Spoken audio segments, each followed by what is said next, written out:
Vaheguru, Vaheguru, Vaheguru,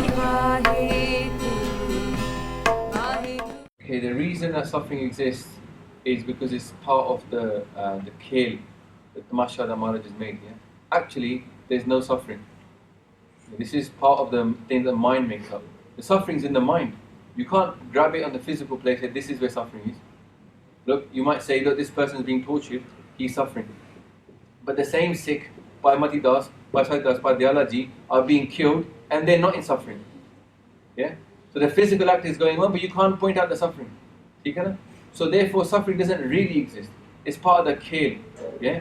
Maharaj says in Bani that this kapde of dukh and sukh. Maharaj has made this kapde of dukh and sukh, but actually there is no such thing because the soul doesn't die. The real thing is the soul does not die. We are conditioned now in the Western way. We grow up in the West and we get told that death is bad. So very few of us will think about embracing death. And yet the Sikhs in the old days had jathas, called Shahida Misal. And everybody in that jatha signed up, Asi Shahidi hona hai. And their life expectancy was like 2-3 years. And they happily joined those groups. So we got to understand, the soul is the light of God. The soul does not suffer. Yeah? And Maharaj says, Nanak Bhagatan Sada Vigas.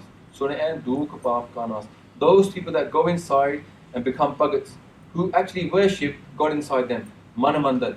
In their mind, they worship God inside them. Those people don't have suffering. Suffering doesn't exist really.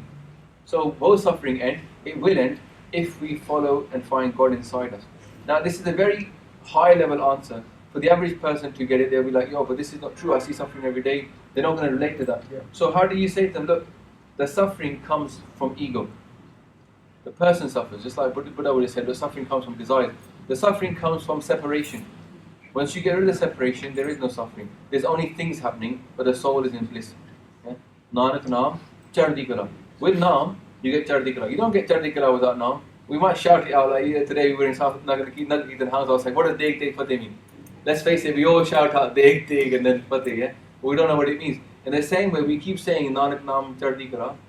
But what it means is, through Naam, connection to Vaheguru, you get Chardi Kala, your spirit rises up. And obviously that's true. But it doesn't mean that without Naam, you can have Chardi Kala. With connection, the suffering goes anyway. Yeah, so Maharaj says, look, what you will sow what you reap, yeah? So now, at a simple level, if you've got dukh in your life right now, Maharaj says, Dada dostan diyo kise, dost karama apniya. Don't blame anybody else. What you're getting now, jo main kiya, so main paya. Whatever you are getting now is a result of your pichle karma. So obviously, if right now something is happening to you, you're going to have to understand, it's a bitter pill to swallow, I agree, to understand that actually this is your own karma coming back to bite you. Yeah? That's a hard pill because we don't want to feel that we've done anything bad. Yeah? We want to feel like we are amazing and everybody else is doing bad to us. That's a victim mentality. But to own it, to say, nahin, I done this, so I'm getting the fall of that. So then to own it is to take responsibility and is to grow up and become an adult.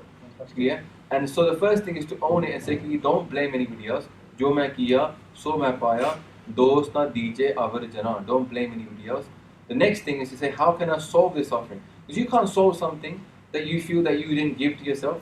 If you're a weak, helpless person, something is happening to you, you're not going to do anything to solve it.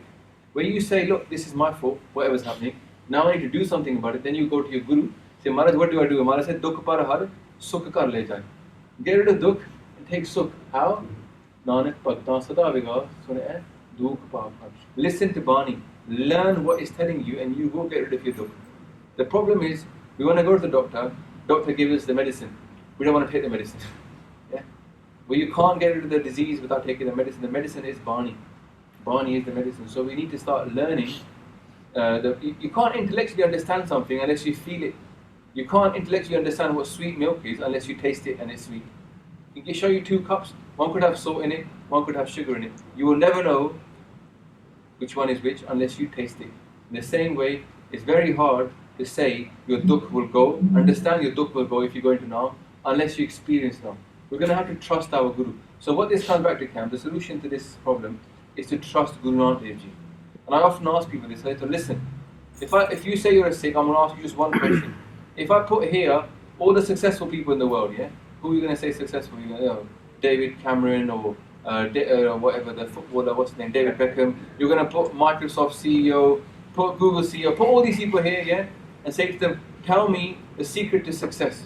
And on this side, have Guru Nanak Dev Ji Maharaj.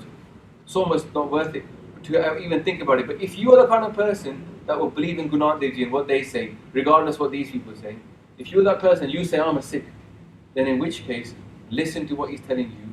If you follow his way, your dukh will go.